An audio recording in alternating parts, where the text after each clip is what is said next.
the Mara, and we're with three of the most gorgeous creatures that roam these open plains. It is the famous Malaika and her two sons, who we were with till about 12:30 today, and we were lucky enough to see them catch a poor, unfortunate little steenbok.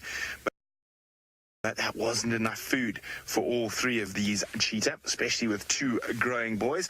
Good afternoon. My name is Brent Leo Smith. I have Craig, a.k.a. Batman, on camera. And we're going to spend the whole afternoon with these cheetah. So it's a perfect opportunity. If you have any questions about cheetah, send them through to the hashtag #SafariLive. I'd love to hear from you. Remember, this is 100% live, coming to you from one of the most iconic, or actually two of the most iconic wildernesses in Africa, the Greater Kruger and the Masai Mara.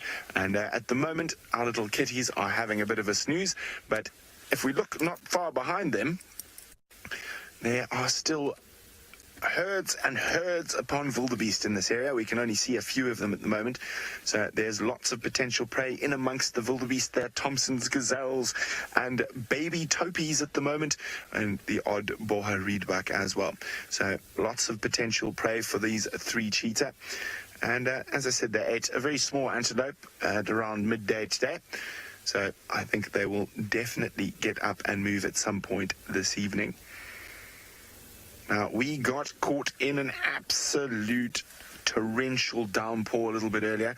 We're still drying off a little bit, but fortunately it seems to have missed this whole area. It was further to the east. Now, Riti says, I love it how they lift their head up occasionally and then lie down. Well, Riti, it's a very specific reason they're able to do that, because they are under such pressure from other predators such as lions and hyenas. Cheetah have adapted this way of lying. It enables them to keep a lookout on and keep safe. Well, I think we got some wind coming in. Sorry about the flapping.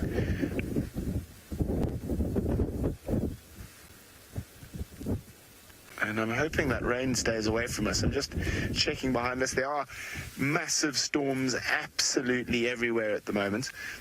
And of course, these massive storms are what make the Mara so lush and green throughout most of the year, and creates this high density of prey and predator. Now, I couldn't really see this morning during our hunt where they managed to catch that little unfortunate steenbok, and I thought it was Malaika who led the hunt, and it was not. It was one of the young boys who actually led the hunt this morning. So they are definitely growing up very fast. I think only a few more months before they leave mom and become independent, and it's going to be interesting to watch how far they wander. You never know, they might even cross the river and end up in the Mara Triangle. Now, Riti's wondering, would the female ever mate with the cheetah boys? And when you refer to the cheetah boys, I assume you're talking about the 5 musketeers. Only once her cubs have become independent, she will come into estrus again, and she will hunt with she will mate with the boys. Now, I know Jamie is trying to find the boys this afternoon, probably about 5 or 6 kilometers to the northeast of us, and there's rumored to be 7 cheetah in that area. 2 different females, Amani, the mother of the 2 twins, and also Musiara, who lost her cubs last year. Musiara goes by a few names. So Musiara could also be known as Rani or as Naserian, but I know her as Musiara. That's the first name I learnt, and she should be about mating. She was seen mating with the 2 border boys in the triangle a couple of weeks ago, so she could definitely try and mate with the 5 musketeers, or at least one of them. And the fact that Amani is also there, her daughters are recently independent as well, and are living around the Musiara marsh down towards Paradise Plain. So there's a good chance that both those females are coming to estrus and will be trying to mate with the musketeers. Now, in this area, there are 2 males. I've forgotten their name now. I think they're called the TZ boys, or the Tanzanian boys.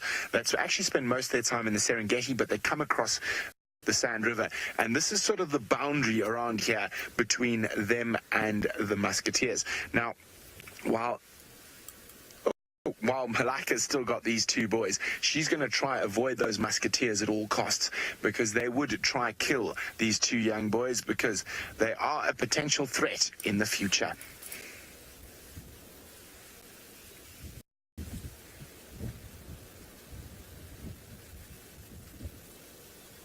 And the boys are getting so big, it is sometimes quite difficult to discern between them and their mom. But when you have a look at their teeth specifically, you can see, bottom front right canine on Malaika is very worn and broken, so almost a little stumpy canine. And she is quite old. She is 10 years old, which is incredible for a cheetah in this area. Now, they probably in captivity can live to 20, but out in the wild, and especially in a highly dense predator zone such as this, they seldom live beyond 11 or 12. I'm just going to move the cart quickly to have a look at this potential storm that's coming our way. Oh, looks like the cheetah's also deciding it's time to pop up. Now, that's one of the little boys closest to us there. Is it? Yes, it is a little boy. Mom, I'm still hungry. It was only a little steenbok. Mom, time to go hunting, Mom. We are getting a few little spots of rain, but so far, nothing too serious.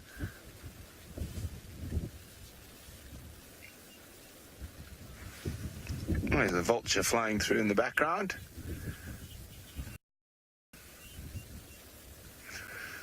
So I said, I'm planning, oh, there we go, that's well done, Craig. Lappet-faced vulture. Probably saw the cheetah and thought, oh, is there meal about? There isn't, unfortunately. Now, as I said, we're probably going to spend a lot of time with these three cheetah in the next 3 days, and they are so wonderful to watch. Now, there's one animal that they definitely wouldn't try hunt, and that is looking at Taylor McCurdy.